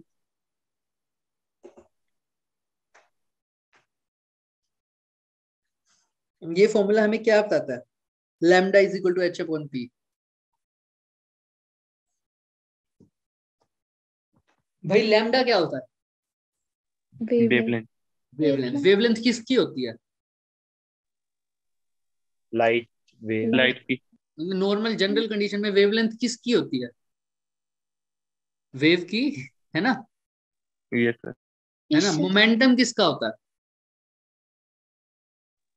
वेव का कभी सुना है, वेव का मोमेंटम इतना है, particle. No, sir. पार्टिकल का Particle. है ना, पार्टिकल का। देखो इसने क्या, वेव अलग चीज है, पार्टिकल अलग चीज है, इन्होंने इसने वेव नेचर और पार्टिकल नेचर को क्या कर दिया, कनेक्ट कर दिया, किसके थ्रू, Planck's एच constant. के थ्रू। और एच क्या होता है, प्लैंक्स कांस्टेंट। तो डी ब्रोए ने जो फॉर्मूला दिया था वो यही दिया था, lambda is equal to h upon p, यानी कोई एक पार्टिकल है तो उसके पास ऐसी प्रॉपर्टीज होगी, कैसी Wave प्रॉपर्टीज की होगी, तरह. वेव की तरह। और वेव है तो पार्टिकल, तो वेव और पार्टिकल की ड्युअलिटी बता दी थी, ठीक है। तो अगर मैं पूछूं, अगर एक पार्टिकल का मोमेंटम अगर 10 यूनिट्स है तो उसकी, उसके पास क्या वेवलेंथ होगी, होगी सर, उसकी वेवलेंथ की वैल्यू होगी h अपॉन में 10 यूनिट्स। समझ में आ रहा है, Yes. Yes. Yes, sir. हाँ, वैसे बताया। लेकिन सर इससे ये सेकंड पोस्टुलेट क्या, अब एक चीज है ना जो 11th में पढ़ते हैं हम, वो तुम्हें थोड़ा सा दिमाग में रखना पड़ेगा, स्टेशनरी वेव्स। क्या पढ़ते हैं, Stationary waves. Stationery waves. तो एटम्स है, ये इलेक्ट्रॉन का ऑर्बिट है मान लो, तो उन्होंने बोला कि हर एक पार्टिकल के पास कैसा नेचर होगा sir, Wave nature. Dual D nature. Broglie यही बोल रहा है। तो इलेक्ट्रॉन भी एक क्या है, पार्टिकल है, Yes, sir. तो जब इलेक्ट्रॉन के पास भी क्या होगी सर, Wave. वेव। और यस, तो उस उन्होंने क्या बोला, इलेक्ट्रॉन के जब ऑर्बिट कर रहा है तो उसके पास कौन सी वेव है, स्टेशनरी वेव। कैसी वेव है, स्टेशनरी वेव। तो उन्होंने बोला कि अगर यहाँ इलेक्ट्रॉन मूव कर रहा है तो उसकी जो स्टेशनरी वेव है कुछ ऐसे उसकी राउंड बन रही हो, दिख रहा है सबको उस पूरे ऑर्बिट में, Yes, sir. Yes, sir. है ना। ये कैसी होगी, लेकिन कैसी होगी, स्टेशनरी वेव। स्टेशनरी वेव के लिए अभी ये मान लो कंडीशन जो उन्होंने दी कि ये जो पूरी वेव इसके इस सर्कुलर ऑर्बिट में फैलेगी वो कैसी होनी चाहिए, इंटीग्रल। कैसी होनी चाहिए, Integral. Integral Integral. Multiple. Integral multiple मतलब इसका, अगर या तो ऐसे हो, ये ऑर्बिट है तो एक पूरी की पूरी वेव फैली हो, या 2 पूरी की पूरी वेव फैली हो, ऐसे समझो। ये ऑर्बिट है बच्चों, ये एक वेव हो गई, दिख रहा है, Yes, ये sir. दूसरी वेव हो गई, ये तीसरी वेव हो गई, ऐसे ये कौन सी वेव हो गई? चौथी वेव हो गई। दिख रहा है ये कितनी वेव्स हो गई? 4। ऐसी 4 की जगह क्या हो सकता है? 3 वेव्स। ऐसे कितनी हो सकती हैं? 2 2 वेव्स। ऐसे कितनी हो सकती है? 1 वेव। ये कैसी वेव्स हैं? Stationary wave. उसमें नोड और एंटी नोड्स का कोई चक्कर होता है, अभी हम 11th में देख सकते हैं, उसको 12th में नहीं समझ में आ रहा है, अभी जल्दी डीप में नहीं जाएंगे, लेकिन जो मेन पॉइंट है ना वो दिमाग में रखो। उन्होंने क्या बोला कि कैसी वेव्स है? स्टेशनरी वेव है। इलेक्ट्रॉन के आसपास, इलेक्ट्रॉन की कैसी वेव्स होंगी? स्टेशनरी वेव्स होंगी। तो उसके अगर इलेक्ट्रॉन अगर एक ऑर्बिट में रिवॉल्व कर रहा है तो उसके पास वो पूरी की पूरी वेव होगी, और वो पूरी वेव भी कहाँ पर होगी? ऑर्बिट के आसपास होगी। समझ में आ रहा है? पूरी वेव Yes. भी कहाँ होगी? बिल्कुल ह्यूमंस की वेव होएगी। मैं बताता हूँ अभी, अंशुल अभी बात करते हैं इसके बारे में, थोड़ा सा ये कर लेना उसके बाद। समझ में आया यहाँ तक? ठीक है। Yes.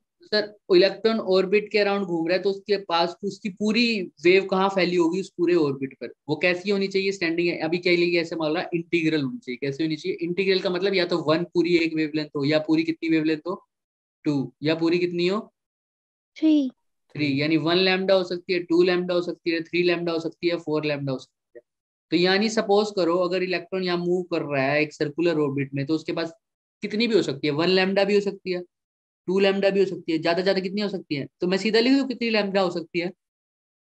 And n lambda. अगर 1 वेवलेंथ हो तो n की वैल्यू कितनी हो जाएगी? 1। अगर 2 वेवलेंथ हो तो 2 2, 3 हो तो 3। तो ये पूरी कहाँ फैली हुई है? इस पूरी सर्कुलर ऑर्बिट के आसपास, ऊपर ही। तो इस पूरे सर्कुलर ऑर्बिट का कितनी है सर्कल पूरी लेंथ? 2 pi. अगर इसका रेडियस r है तो इसकी पूरी लेंथ कितनी है? 2 pi r. 2 pi are. तो मैं ऐसे लिख सकता हूँ कि sir 2 pi r is equal to n lambda. Yes sir. Yes. किसी को कोई डाउट यहाँ तक? No, बोलो बोलो sir. बोलो। तो मैं ऐसे अब सिंपल लिख रहा हूँ, 2 pi r is equal to क्या लिख दूं? ये मेरी और लाइन थी भाई, यहाँ पर कितनी भी वेव है मान लो, And lambda. N lambda. N यहाँ पर कितना हो सकता है? 1 भी हो सकता है, 2 भी हो सकता है, 3 भी हो सकता है, 4 भी हो सकता है। तो सर अच्छा सर, अभी डी ब्रोए ने लैम्डा बोला, तो लैम्डा और कोई रिलेशन भी तो बताया था डी ब्रोए ने, तो लैम्डा और पार्टिकल का mv h upon mv m v. NB. तो सर एम वी को उधर ले जाऊं और 2 पाई को नीचे ले जाऊं तो देखो क्या बन रहा है? M we are is equal to N H upon 2 pi. 2 2 pi pi. M we r. Sir क्या होता था? बोलो बोलो, एम वी आर क्या होता था? हमने पढ़ा हुआ है Angular momentum. Angular Angular. Momentum, जिसको हम कैसे लिखते थे? L. एल से L. लिखते थे। एल की वैल्यू क्या हो गई? 10s by 2 pi. and कि यही नहीं, ये बोहर के सेकंड पोस्टुलेट ने नहीं बताया था क्या? Yes, sir. Yes. यही रिजल्ट आ गया हमने किसके through? d Broglie de Broglie या डी ब्रोए के थ्रू, है ना? तो डी ब्रोए ने जो बताया उसके थ्रू भी हम सेम कंक्लूजन पर पहुंचे। तो हम जो डी ब्रोए ने बोली, क्या वो बात सही थी या गलत होगी? सही थी. सही थी, तभी तो हम कंक्लूजन पर पहुंचे। तो हम बोल सकते हैं कि इलेक्ट्रॉन भी क्या है? एक Wave. वेव पार्टिकल तो है, लेकिन उसके पास वेव नेचर भी है। तो जब वो ऑर्बिट में रिवॉल्व कर रहे हैं तो वो कैसी वेव बना रहे होंगे? stationary stationary wave. ऐसे बोल दो, कैसी वेव? Standing wave. समझ में आ रहा है? तो जिससे Yes. हम पता है, तो ये एक्सप्लेनेशन दी किसकी? बोहर के सेकंड पोस्टुलेट की। तो डी ब्रोए ने क्या बताया कि इलेक्ट्रॉन का जो एंगुलर मोमेंटम है वो क्यों, हमने पूछा ना, मैंने बताया था कि कई बार यहाँ पर क्यू का भी फर्क नहीं पड़ रहा। वहां बोल्स में मैंने क्यू का मतलब नहीं बताया किसी भी चीज का। तो l is equal to N H upon 2 pi आई, किसकी कौन से ऑर्बिट्स की बात थी ये? स्टेबल ऑर्बिट्स में। सर स्टेबल ऑर्बिट्स में एल की value n H upon 2 pi क्यों होती है? क्योंकि स्टेबल ऑर्बिट्स में इलेक्ट्रॉन कैसी वेव बनाता है बच्चे? standing Standing wave. और स्टैंडिंग वेव के बारे में हमने देखा, तो पूरा रिजल्ट निकाल के देखा, तो हमारा आंसर क्या आया sir? L is equal to N H upon 2 pi. 2 pi 2। समझ में आ रहा है सबको? Yes, sir. Yes sir. किसी को कोई भी डाउट है तो पूछ लो। तो डी ब्रोई ने ऐसे बता, इलेक्ट्रॉन कैसा वेव बना रहा है? Stationary wave. ओके। तो अब स्टेबल ऑर्बिट्स में भी बात हो गई, सब कुछ बात होगी। किसी ने पूछा था कि ह्यूमंस की भी बच्चे वेव होगी। हर एक पार्टिकल के पास अपना वेव नेचर होगा, ऐसे मान के चलो अभी के लिए। आगे तुम्हारे कंसेप्ट क्लियर होते जाएंगे अगर फिजिक्स पढ़ते रहोगे तो। देखो क्या चीज है सर, है बिल्कुल है, क्योंकि जब सर डी ब्रोई का अगर ये इक्वेशन ठीक है तो क्या ह्यूमन के पास मोमेंटम नहीं होता? हम तो पूरी लॉज ऑफ मोशन में यही क्वेश्चन पढ़ते हैं कि हमारी बॉडी का मोमेंटम इतना है, तो बताओ कितनी फोर्स है, पढ़ते हैं ना? Yes, sir. तो सर Yes, हमारे sir. पास मोमेंटम है तो हमारे पास क्या होनी चाहिए? Wavelength. होनी चाहिए। लेकिन यहाँ पर एक रिलेशन होता है sir, lambda is inversely proportional to momentum, है ना? देखो, Yes, sir. तो जैसे जैसे मोमेंटम बड़ा होता जाएगा वेवलेंथ क्या होती जाएगी? छोटी होती जाएगी। तो जिस केस में मोमेंटम की वैल्यू बहुत बड़ी होगी, जैसे हमारा मीटर्स में है, मीटर्स की वैल्यू इतनी छोटी नहीं होती, मीटर्स बहुत बड़ा वैल्यू होती है। तो मीटर्स के अंदर जब मोमेंटम, मीटर सेकंड के लिए बोलो ना, ऐसे बोल दो, किसमें पढ़ते हो? केजी मीटर पर सेकंड, इसी में पढ़ते हो ना मोमेंटम की वैल्यू, मास इनटू वेलोसिटी। मास किस में पढ़ते हो? केजी। वेलोसिटी किस में पढ़ते kg हो? Metre. meter per second. Momentum की क्या होगी? Kg metre per second. तो जब मोमेंटम की value kg metre per second, इतनी बड़ी वैल्यूज होती है, हमारा क्या सिर्फ 1 kg मीटर पर सेकंड होता है? किसी का 10 होता है, किसी का 20, किसी का 30 होता है ना? Yes, तो sir. मोमेंटम की Yes, वैल्यू sir. जैसे जैसे बढ़ती जाती है तो वेव की वैल्यू क्या होती है? वेवलेंथ की वैल्यू कम होती जाएगी, यानी जो वेव नेचर है, वेवलेंथ छोटी सी हो जाएगी, बहुत छोटी हो जाएगी, तो हमें ऑब्जर्व ही नहीं होगी. नहीं होगी। तो जिस केसेस में मोमेंटम की वैल्यू बढ़ जाती है उस केसेस में वेव नेचर होता तो है लेकिन ऑब्जर्व नहीं नहीं. होता। हालांकि एनसीईआरटी अगर पढ़ो इसी चैप्टर में, है ना, जब जहां पर डी ब्रोए का इंट्रोडक्शन दे रखा है, डी ब्रोगली का, जब ये वाला फॉर्मूला आया लैम्डा इज इक्वल टू एच/ओमेगा, उसके जस्ट नीचे एक क्वेश्चन आता है जहां पर तुम कंपैरिजन करते हो एक बॉल का और एक इलेक्ट्रॉन का। तो तुम्हें पता चलता है जब मैं बॉल के मोमेंटम की बात करता हूँ ना, तो उसका मोमेंटम भी क्या होता है? बहुत ज्यादा होता है। एक छोटी सी बॉल का मोमेंटम भी क्या है? अच्छा बहुत खासा है। अच्छा खासा है। तो उस केस में भी हमको वेवलेंथ की वैल्यू क्या मिलती है? कम। अगर कम. बॉल की वो ऑब्जर्व नहीं कर सकते, क्या ह्यूमन की कर पाएंगे? No, sir. इसके No, sir. अकॉर्डिंग तो जब मोमेंटम ज्यादा है तो वेवलेंथ क्या होती है? कम। लेकिन इलेक्ट्रॉन का जो मोमेंटम होता है ना वो कम होता है, क्योंकि इलेक्ट्रॉन का मास बहुत कम होता है, देखा होगा। P is Yes. Equal to M v, electron का मास बहुत कम होता है ना बच्चे, कितना होता है? 9.11 इंटू 10⁻⁻30। और वैसे भी इलेक्ट्रॉन के और भी कोई फीचर्स होते हैं जिसके कारण हम उसकी वेवलेंथ को क्या कर सकते हैं? Observe. ऑब्जर्व कर सकते हैं। इसलिए इलेक्ट्रॉन को हमने क्या बोल दिया? उसके पास पार्टिकल नेचर तो है, साथ में साथ क्या है? Wave nature. और बाद में जाके ये चीजें प्रूव भी होती है। बाद में हम देखना, हम हम वेव ऑप्टिक्स में एक फिनोमिना पढ़ते थे, डायफ्रैक्शन पढ़ते थे ना, पढ़ा Yes, होगा sir. सबने। Yes, तो क्या sir. ये रे ऑप्टिक्स में पढ़ते थे या वेव ऑप्टिक्स में? Wave optic. वेव ऑप्टिक्स में। Wave क्यों? optics. क्योंकि ये वेव नेचर का Wave फिनोमिना optics. ऐसा है। Wave. वेव नेचर, जो वेव्स होती है ना Wave वो में ये फिनोमिना शो करती हैं, पार्टिकल या रेज नहीं कर, मैं पार्टिकल्स की बात नहीं करता। तो अगर इलेक्ट्रॉन ने भी, हम आगे चल के देखेंगे, इलेक्ट्रॉन ने भी कैसा फिनोमिना शो किया? डायफ्रैक्शन। कैसा फिनोमिना शो किया? Diffraction. डायफ्रैक्शन। और डायफ्रैक्शन कैसा Diffraction. फिनोमिना है? Wave nature. Wave nature. Wave तो इनके nature. बाद हमने एक्सपेरिमेंट्स करके देखे तो इलेक्ट्रॉन डायफ्रैक्शन नेचर शो किया, तो इसका मतलब सच बात है कि इलेक्ट्रॉन भी एक वेव नेचर शो करता है। करता है। समझ में आया? करता तो है. डी ब्रोगली से यहाँ की Yes, sir. शुरुआत हुई, फिर उसने बोर के पोस्टुलेट को एक्सप्लेन किया, फिर ये ऐसे ऐसे डायग्राम, ऐसे ऐसे एक्सपेरिमेंट्स हुए जिससे हमें पता लगा कि यस, ये बात सही है कि इनके पास पार्टिकल्स के साथ साथ कौन सा नेचर होता है? Wave nature. Wave nature. इसीलिए ये चैप्टर भी आया हमारे पास, dual nature of matter and radiation. तो कोई दिक्कत यहाँ तक किसी को? No, No, sir. sir. No, यहाँ से sir. फॉर्मूला सबको दिमाग में रहेंगे। अब क्या Yes. फॉर्मूला था फटाफट बताओ मुझे। टाइम पीरियड कैसे प्रोपोर्शनल था एन के? NQ. Q. क्यू। रेडियस? बोलो बोलो बोलो बोलो, चलो। एनर्जी बताओ, N square था. इनवर्सली या directly? Inverse. Inversely. Inverse. Inverse. Time period हो गया, ये हो गया। Velocity sir? 1/n. 1/n. है ना? And समझ में आ रहा है? कोई दिक्कत? No, sir. रेडियस रह गया, बाकी No, सब तो sir. तुमने सही बताया, रेडियस रह गया। Sir, radius n square होता Directly है. Very Okay. गुड। एन का समझ में आ जाएगा, yes, Yes, sir. sir. है ना? और कुछ वी की वैल्यू बताओ क्या होती है? 2.2 into 10 2.2. 10⁻⁶ meters. आर नोट की वैल्यू? 0.53. 0.1. 0.5 grams. और सबसे ज्यादा इंपॉर्टेंट Note. क्या होती है ई नोट की value? 13.6. 13.6 electronic volt. Done. Yes, तो sir. माइनस भी होगा, क्या? माइनस भी होगा, हाँ वेरी गुड। Minus क्या होगा? माइनस होगा, क्योंकि कैसी एनर्जी है अभी? Binding energy. हाँ, बाइंडिंग तो नहीं बोलेंगे, इलेक्ट्रॉन कैसा है? बाउंड है। बाइंडिंग एनर्जी जब हम बोल देंगे ना तो हम न्यूक्लियस चैप्टर पे चले जाते हैं बच्चे, वो हम नेक्स्ट क्लास में पढ़ेंगे, ठीक है? Yes, sir. ठीक। तो बस आज के लिए इतना ही। हाँ बोलो, कुछ कुछ कह रहा है कोई? कोई कुछ कह रहा था? चलो ठीक है। मैम आ गई क्या?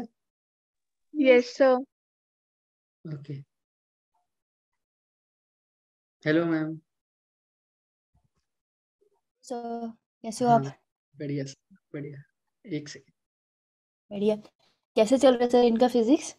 इनका तो फिजिक्स अच्छा चल रहा है, बट ये बताएंगे इनका फिजिक्स कैसे चल रहा है? ये तैयारी कर रहे हैं घर जाके? तो यहाँ पर सर तो मस्त सही सेक्शन चल ओए रहा है। सर कर ले सर। सर मस्त चल रहा है फिजिक्स। मस्त चल रहा है। चलो अभी मस्त। Yes. टेस्ट में देखते हैं फिर पूरा। चलो ठीक है। बहुत ओके बढ़िया। Ma'am. Bye sir. Okay Bye, sir sir. Bye. Bye bye. Thank you. Sir. Bye, sir. Bye bye.